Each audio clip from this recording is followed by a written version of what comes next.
कपडे काढू सीमाने शुष्कपणे संजयला विचारले. सीमा, काय बोलतेस? कळतंय का? मी किती वेळ झाला जवळ येण्याचा प्रयत्न करतोय आणि तू? प्रेमाची किंमतच नाही तुला. संजय कडाडला. वा रे प्रेम, तुझं प्रेम चांगलंच ओळखून आहे. ज्याला तू प्रेम म्हणतोस ना, ती भूक आहे तुझ्या शरीराची. सीमा बोलली. नवऱ्याने बायकोकडून शरीर सुखाची अपेक्षा करणं चूक आहे का म्हणजे? संजय बोलला.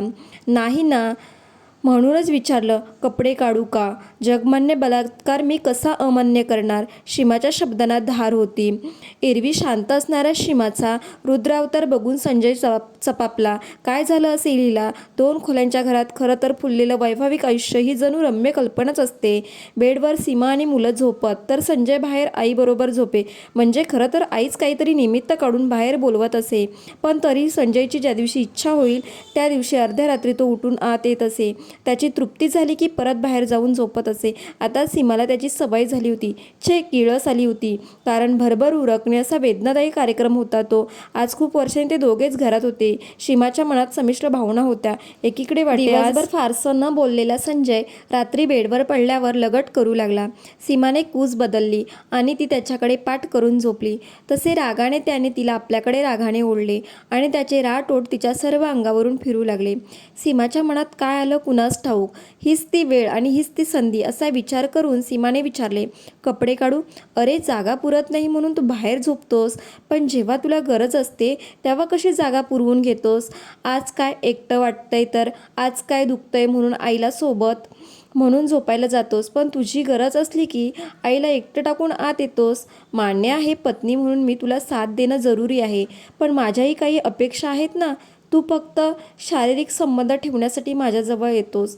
कधी मूळ झोपल्यावर नुसतं मिठी मारायला, एक उडत चुंबन घ्यायला किंवा उगाचच नुसतं स्पर्श करून जायला तू आजूबाजूला येतच नाहीस. तू जवळ आलास की कपडे काढायचे हे जणू समीकरण आहे. म्हणून विचारलं, कपडे काढू का? चुकलं का माझं काही? संजय निवृत्त होता कारण सीमा बरोबर बोलत होती. खरंच आपल्या वेळेनुसार, इच्छेनुसार आपण तिच्या जवळ जातो तेव्हाही पूर्ण सुखाची अपेक्षा ठेवूनच. रोमांस असा करतच नाही. तिला काय आवडतं, काय हवंय हेही लक्षात घेतलं नाही. घरच्या समस्यांमुळे मुळात संबंध कमी येतात. तर आपल्याला वाटतं कधीतरी करतो तर हिने तेवढी साथ दिलीच पाहिजे. थोडक्यात काय, प्रत्येक कामासाठी जसं तिला गृहीत धरतो तसं शारीरिक सुखासाठीही गृहीत धरतो. या जाणीवेने संजय उदास झाला. सॉरी, एवढंच म्हणून तो बाहेर हॉलमध्ये जाऊन बसला. आता त्याला खूप गिल्टी वाटत होतं. थोड्या वेळाने सुळसुळीत पारदर्शक गाऊन घालून छानसा मेकअप करून सीमा बाहेर आली.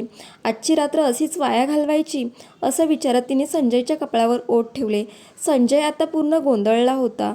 ही मगासची सीमा का? संजू, अरे मला फक्त तुला जाणीव करून द्यायची होती की जवळ येणं म्हणजे शरीराची भूक असते, पण त्यापेक्षा मोठी भूक मनाची असते, जी फक्त एकमेकांच्या प्रेमळ स्पर्शाने भागते. संसाराच्या व्यापात, अडचणीमध्ये तू हे विसरलास. मला माहीत आहे तुझं माझ्यावर खूप खूप प्रेम आहे, पण तू मला गृहीत न धरता ते तुझ्या स्पर्शातून व्यक्त कर, हेच सांगायचं होतं मला. मी साधेपणाने सांगितलं असतं तर कदाचित तुला कळलं नसतं, म्हणून थोडं प्रखड बोलले. त्यासाठी मनापासून सॉरी. स्त्रियांची मानसिक तृप्ती झाली की त्या पुरुषांच्या तृप्तीची काळजी घेतात, एवढंच म्हणायचं आहे मला, सीमा म्हणाली. आता मी सीमाचा नक्की विचार करेल असा निर्धार थोड्या वेळापूर्वीच केलेला हा सुखद धक्का होता. त्याने सीमाला घट्ट मिठी मारली. तिच्याही नकळत तिला कवेत घेऊन तो बेडरूममध्ये शिरला. ती रात्र सीमा संजयने प्रणयात जागून काढली. हे वेगळं सांगायला हवं का? असे परिस्थितीने भरबडलेली सीमा संजय घरोघरी सापडतील, पण म्हणून तो मला समजूनच घेत नाही असं फेसबुकवर किंवा मैत्रिणीत सांगून त्यांच्यापासून घटस्फोट घे असा गंतुक सल्ला घेण्यापेक्षा आधी प्रत्येक स्त्रीने आपल्या मनातलं नवऱ्यापर्यंत कसं पोचवता येईल याचा विचार करावा असं मला वाटतं. धन्यवाद.